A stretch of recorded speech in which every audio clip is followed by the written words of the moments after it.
नमस्कार साथियों, welcome to नाम नॉलेज हब। कैसे हैं आप लोग? आशा करते हैं अच्छे होंगे और आप सभी की तैयारी शानदार तरीके से चल रही होगी। तो 25 वीडियो 25 नंबर की गारंटी बीपीएससी एग्जाम से संबंधित आज के इस वीडियो में हम लोग साथियों बिहार सरकार द्वारा जारी किए गए जितने भी ऐप और पोर्टल हैं इनसे संबंधित सारी जानकारी को हम लोग कवर करेंगे। इसके अलावा हम लोग प्रमुख संशोधन एवं विधेयक से संबंधित सारी जानकारी को भी इस वीडियो में कंप्लीट करेंगे। तो दो टॉपिक को हम लोग इस वीडियो में कंप्लीट करने वाले हैं। वीडियो काफ़ी ही शानदार होने वाला है और यहाँ से आपके एग्जाम में डेफिनेटली 1 से 2 प्रश्न पूछे जाएंगे। तो वीडियो को शुरू से लेकर अंत तक ज़रूर देखिएगा। अगर आपने प्रीवियस वीडियो को नहीं देखा है तो चैनल के डिस्क्रिप्शन में लिंक दिया गया है। 25 वीडियो 25 नंबर का प्लेलिस्ट भी बना है, उन सभी वीडियो को ज़रूर एक बार देख लीजिएगा। वहाँ से डायरेक्ट आपके एग्ज़ाम में क्वेश्चन पूछे जाएंगे। तो चलिए बिना किसी देरी के इस शानदार वीडियो की शुरुआत करते हैं। अगर चैनल पर पहली बार आए हैं चैनल को सब्सक्राइब कर लेंगे। वीडियो अच्छा लगेगा, कंटेंट अच्छा लगेगा, वीडियो को लाइक कर दोस्तों और ग्रुप में ज़रूर शेयर कर दीजिएगा। शुरू करते हैं। बिहार सरकार द्वारा जारी किए गए ऐप और पोर्टल को सबसे पहले देखेंगे, उसके बाद प्रमुख संशोधन एवं विधेयक को देखेंगे। चलिए शुरू करते हैं। सबसे पहला जो ऐप और पोर्टल है जिसके पूछे जाने की पूरी संभावना है, नाम है साथियों नीतीश डिवाइस। नीतीश डिवाइस की बात करें तो जिसका फुल फॉर्म आपसे पूछा जा सकता है, याद रखना है novel initiative technology information for safety of human life जो है इस पोर्टल का फुल फॉर्म है। नीतीश डिवाइस का फुल फॉर्म है। इसे आईआईटी पटना के द्वारा जारी किया गया। यह उपकरण साथियों बिहार मौसम विज्ञान सेवा केंद्र से संबद्ध है, जो वास्तविक समय यानी रियल टाइम और सटीक मौसम संबंधित जो अलर्ट की सूचनाएं हैं उसे सुनिश्चित करेगा। इसके बारे में कुछ और आपको जानकारी दे दे, यह एक प्रकार के साथियों पेंडेंट की तरह होगा और इसे जो है उपयोगकर्ताओं को ध्वनि के संदेश के माध्यम से सचेत करेगा। इसे साथियों किसानों के शरीर में जो है बांध दिया जाएगा। जैसे ही साथियों मौसम से संबंधित घटनाएं घटने वाली होगी तो इस डिवाइस में उस घटना से घटित होने से पहले जो है सूचनाएं ध्वनि के माध्यम से प्राप्त की जाएगी। तो इम्पोर्टेंट है, याद रखना है, मोस्ट इम्पोर्टेंट डिवाइस है और इसका जो फुल फॉर्म है पूछे जाने की पूरी संभावना है। आगे बढ़ते हैं। अगला जो पोर्टल है वो है परिमार्जन प्लस पोर्टल। जैसा कि आपको पता है हाल ही में जमीन दस्तावेज से संबंधित जो प्रक्रिया है वो तेजी से चली थी बिहार में, तो यह पोर्टल काफ़ी ज़्यादा चर्चा में भी रहा था। पूछे जाने की पूरी संभावना है। परिमार्जन प्लस पोर्टल राजस्व एवं भूमि सुधार के द्वारा जो है इस पोर्टल को लॉन्च किया गया, जिसमें आप भूमि दस्तावेज की सुधार कर सकते हैं। इसके बाद एक और इम्पोर्टेंट पोर्टल है जिसे राजस्व एवं भूमि सुधार के द्वारा जारी किया गया, ई मापी पोर्टल।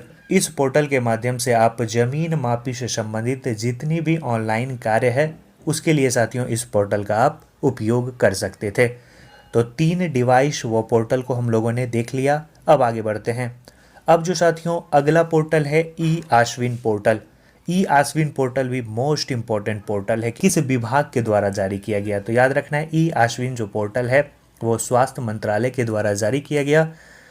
यह साथियों आशा कार्यकर्ता के दैनिक रिपोर्ट एवं प्रोत्साहन राशि हेतु जो है इस पोर्टल को बनाया गया था, ताकि जो भी साथियों आशा कार्यकर्ता होंगी वो दैनिक जो अपनी गतिविधियां हैं, कार्यों का विवरण है इस पोर्टल पे दर्ज करेंगी और माह के अंत में जो है उसका एक रिपोर्ट बनेगा और उस रिपोर्ट के अनुसार आपको जो है प्रोत्साहन राशि सरकार के माध्यम से दी जाएगी। तो मोस्ट इम्पोर्टेंट पोर्टल है ई आश्विन पोर्टल।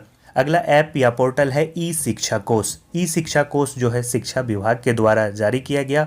राज्य के सरकारी स्कूलों में शिक्षकों को जो है अपनी हाजिरी दर्ज कराने हेतु ई शिक्षा कोष पोर्टल को लॉन्च किया गया था। इसमें साथियों जो भी सरकारी शिक्षक हैं वो अपनी हाजिरी दर्ज करा सकते हैं इस ऐप के माध्यम से। यह साथियों 500 मीटर स्कूल के रेडियस में काम करेगा, ये भी बात आपको याद रखना है। इसके बाद जो अगला ऐप है वो है ई क्षमता ऐप। स्वास्थ्य विभाग के द्वारा जो है इस ऐप को लॉन्च किया गया। राज्य के सभी नर्सिंग विद्यालयों में मुफ्त सामग्री उपलब्ध कराने हेतु ई क्षमता ऐप को स्वास्थ्य विभाग के द्वारा लॉन्च किया गया था। इसके बाद अगला जो इम्पोर्टेंट ऐप है वीवीआई लगा लेंगे। इसे बिहार जल संसाधन विभाग के द्वारा लॉन्च किया गया। नई तकनीक से सिंचाई हेतु जो है इस ऐप को विकसित किया गया था। तो 4 ऐप हम लोगों ने देखा। एक है ई अश्विन पोर्टल, स्वास्थ्य विभाग के द्वारा लॉन्च किया गया। ई शिक्षा कोश, शिक्षा विभाग के द्वारा लॉन्च किया गया। ई क्षमता ऐप, स्वास्थ्य विभाग के द्वारा लॉन्च किया गया। वामिस ऐप, बिहार जल संसाधन विभाग के द्वारा लॉन्च किया गया। आशा करते हैं समझ गए होंगे। अगर प्रश्न पूछा जाएगा तो आसानी पूर्वक आप उसे बना देंगे। चलिए आगे बढ़ते हैं और अगला ऐप और पोर्टल देखते हैं हम लोग। पोर्टल है IHIP, मोस्ट इम्पॉर्टेंट है। IHIP पोर्टल के बारे में बात की जाए तो इसे स्वास्थ्य विभाग के द्वारा लॉन्च किया गया।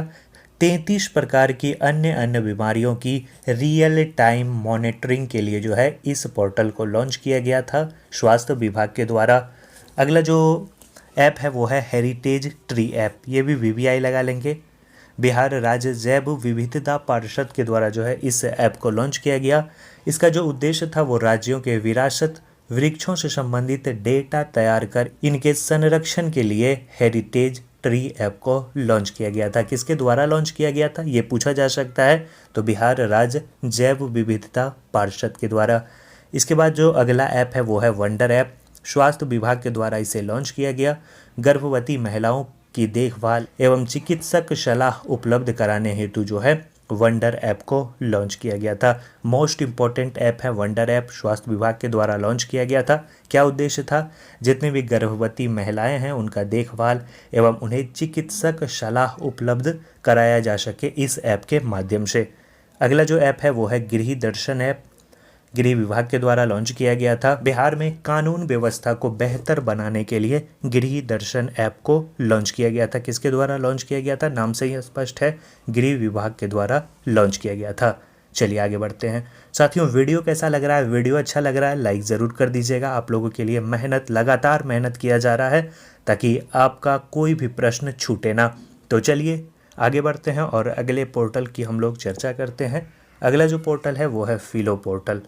इसकी बात करें तो शिक्षा विभाग के द्वारा इसे लॉन्च किया गया।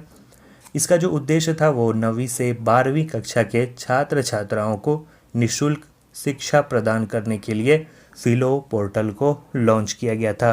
किसके द्वारा लॉन्च किया गया था? शिक्षा विभाग के द्वारा इसे लॉन्च किया गया था। चलिए आगे बढ़ते हैं। अगला जो ऐप है साथियों वो है बेफिक्र ऐप, मोस्ट इम्पॉर्टेंट ऐप है, VVI लगा लेंगे, पूछे जाने की पूरी संभावना है। बेफिक्र ऐप की बात करें तो जल संसाधन विभाग के द्वारा इसे लॉन्च किया गया था। बिहार में बाढ़ एवं सुखाड़ के प्रभाव को कम करने के लिए बेफिक्र ऐप को लॉन्च किया गया था। आपके एग्जाम में इसका फुल फॉर्म भी पूछा जा सकता है, तो याद रखना है Bihar E system for flood and irrigation quick response. याद रखना है Bihar a system for flood and irrigation quick response बेफिक्र का फुल फॉर्म है। एग्जाम में पूछे जाने की संभावना बनती है। इसका जो उद्देश्य था वो क्या था? बिहार में बाढ़ एवं सुखाड़ के प्रभाव को कम करने के लिए इसे जल संसाधन विभाग के द्वारा लॉन्च किया गया था। चलिए आगे बढ़ते हैं। अगला जो ऐप है वो है मौसम बिहार ऐप। इसे योजना एवं विकास मंत्रालय के द्वारा लॉन्च किया गया था। 24 घंटे मौसम की जानकारी आप इस ऐप के माध्यम से ले सकते थे, इसीलिए इस ऐप को लॉन्च किया गया था, मौसम बिहार ऐप। इसके बाद जो अगला ऐप है वो है ई संजीवनी ऐप। यह साथियों बिहार सरकार के द्वारा लॉन्च किया गया था। कोरोना की जांच तथा उनसे संबंधित जानकारी के लिए ई संजीवनी पोर्टल लॉन्च किया गया था। आपको पता भी होगा काफ़ी ज़्यादा चर्चा में भी रहा था। एक आरोग्य सेतु रहा था और ई संजीवनी ऐप भी रहा था। तो ये इम्पोर्टेंट ऐप जिसे हम लोगों ने कंप्लीट कर लिया। अब साथियों हम लोग चर्चा करते हैं प्रमुख संशोधन एवं विधेयक की। अगर साथियों इस वीडियो को आप एक बार रिवाइज कर लेते हैं और अगर नोट्स लिए हैं तो नोट्स में तमाम चीज़ें आपको दी गई है। तो नोट्स अगर नहीं लिए हैं तो ज़रूर ले लीजिएगा। आपको बताते हैं कि नोट्स आपका कैसा होने वाला है, उसमें क्या कंटेंट आपको मिलने वाला है। चलिए साथियों नोट्स से संबंधित चीज़ों को देख लेते हैं। तो ये रहा साथियों आपका बिहार स्पेशल का शानदार क्विक नोट्स। ये साथियों चौथा एडिशन है। इससे पहले 67, 68, 69 के लिए फर्स्ट, सेकेंड, थर्ड एडिशन के बुक निकाले जा चुके थे, जिसका काफ़ी अच्छा रिस्पांस रहा था और वहाँ से एग्ज़ाम में डायरेक्ट क्वेश्चन पूछे गए थे। ये साथियों चौथा एडिशन है, पूरी तरह से अपडेटेड कंटेंट होने वाला है। इस ई बुक में साथियों बिहार से संबंधित तमाम जानकारियाँ आपको देखने को मिलेगी। इसके अलावा बिहार स्पेशल में आपको कुछ और नहीं पढ़ना है। ये साथियों आप कंटेंट देख सकते हैं। कुल जो है 131 पेजों का ये PDF आपको दिया जाएगा। क्रमबद्ध तरीके से इसे बनाया गया है और वही टॉपिक को इसमें डाला गया है जहां से प्रीवियस ईयर में क्वेश्चन पूछे गए थे। तो बिहार सामान्य जानकारी से साथियों इस नोट्स की शुरुआत होगी। जैसे जैसे ही आप आगे बढ़ेंगे बिहार के तमाम चीज़ें आपको इस नोट्स में देखने को मिलेगी। जैसे प्राचीन बिहार जैसे ख़त्म होता है उसके बाद आपको मध्यकालीन बिहार से संबंधित चीज़ें देखने को मिलेगी। इसके बाद जैसे ही मध्यकालीन बिहार कंप्लीट होता है आधुनिक बिहार से संबंधित चीज़ें आपको देखने को मिलेगी। जैसे ही आप आगे बढ़ेंगे बिहार से संबंधित सारी चीज़ें आप इस PDF में देख सकते हैं। तो इस प्रकार का आपका PDF होने वाला है। कुल 133 पेजों का ये PDF है। पूरा तो साथियों अभी दिखाना संभव नहीं है क्योंकि वीडियो लंबा हो जाएगा। अब हम लोग देख लेते हैं थोड़ा सा करंट अफेयर। जैसे करंट अफेयर की शुरुआत होती है बिहार आर्थिक सर्वेक्षण 2023, इसके बाद बिहार बजट। जैसे ही आप आगे बढ़ेंगे बिहार से संबंधित जातीय जनगणना के बारे में तथ्य दिया गया है और अंत में साथियों आपको बिहार जिलावार करेंट अफेयर, इसके बाद बिहार मासिक करेंट अफेयर जो अभी आपको वीडियो में बताएंगे वो सभी आपको दिया गया है। और बिहार से संबंधित हॉट टॉपिक जैसे हाल ही में बिहार पुलिस सुरक्षा प्रवर्तन अधिनियम 2024 लाया गया, बिहार नई पर्यटन नीति 2024 से संबंधित तथ्य, SDG सूचकांक से संबंधित फैक्ट्स। इसके बाद अगर आप देखेंगे ऊपर में तो बिहार सरकार के नवीनतम आंकड़े 2023-24 में प्रति व्यक्ति आय कम वाले ज़िले कौन से हैं, NH की सर्वाधिक लंबाई किस ज़िले की है। तो तमाम चीज़ें जो है आपको इस नोट्स में देखने को मिलेगी। तो ये प्रॉपर साथियों बिहार स्पेशल का नोट्स है। जिलावार करेंट अफेयर भी है। जैसे पटना का क्षेत्रफल क्या है, पटना की जनसंख्या क्या है, सर्वाधिक जनसंख्या वाला ज़िला आपका पटना है। पटना से संबंधित जितनी भी करेंट अफेयर से संबंधित फैक्ट्स है वो आपको दिया गया है। तो काफ़ी ही शानदार नोट्स है। नोट्स पढ़कर साथियों काफ़ी मज़ा आने वाला है। तो इस नोट्स को लीजिए और अंत समय में अपनी तैयारी बिहार स्पेशल में काफ़ी मजबूत करिए। चलिए आपको बताते हैं किस प्रकार से आप इसे ले सकते हैं। तो ये शानदार नोट्स है साथियों, best Bihar quick notes ever. Bihar special में इससे बाहर कुछ भी नहीं पूछा जाएगा। इस नोट्स को साथियों आप ले सकते हैं। काफ़ी ही मिनिमम फ़ी रखा गया है। इसका ऑफर प्राइस है 60 रुपीज़। यह साथियों ई-बुक के फॉर्म में होने वाला है, PDF के फॉर्म में होने वाला है। और 60 रुपये में आप हिंदी माध्यम ले सकते हैं, 70 रुपये में आप इंग्लिश माध्यम ले सकते हैं। अगर आप दोनों माध्यम लेना चाहते हैं तो सबसे बड़ा डिस्काउंट देखने को मिलेगा दोनों माध्यम में। 100 रुपये में यानी 50-50 रुपये करके आपको देना पड़ेगा हिंदी और इंग्लिश माध्यम के लिए। अगर आप बोथ मीडियम लेना चाहते हैं तो 100 रुपये का पेमेंट करेंगे। पेमेंट करने के लिए साथियों इस नंबर का आप उपयोग करेंगे 8083813090। इस नंबर पे आप किसी भी माध्यम से पेमेंट कर सकते हैं। गूगल पे, फ़ोनपे, पेटीएम, क्रेड पे, मोबीक्विक, अमेज़न पे, जितनी भी पेमेंट ऐप है आप इसे कर सकते हैं। और नीचे वाले नंबर पे आप स्क्रीनशॉट भेजेंगे, इसी पे आपको PDF भेज दिया जाएगा। व्हाट्सएप पे भेजिएगा, व्हाट्सएप पे आपको PDF मिल जाएगा। टेलीग्राम पे भी भेज सकते हैं, वहाँ पे भी आपको PDF दे दिया जाएगा। तो 60 रुपीज़ हिंदी माध्यम, 70 रुपीज़ इंग्लिश माध्यम। दोनों माध्यम लेना चाहते हैं 100 रुपये में दोनों माध्यम ले सकते हैं। तो नोट्स आपने देख लिया, तरीके से क्रमबद्ध सूचीबद्ध जो है नोट्स बनाया गया है ताकि आपको पढ़ के भी मज़ा आए और अंत समय में वही चीज़ें आपको दी गई है जिससे एग्जाम में टू द पॉइंट क्वेश्चन पूछे जाए। तो इस नोट्स को साथियों आप जरूर ले लीजिएगा ताकि बाद में आपको पछतावा ना हो। तो चलिए अब हम लोग चर्चा करते हैं प्रमुख संशोधन एवं विधेयक की।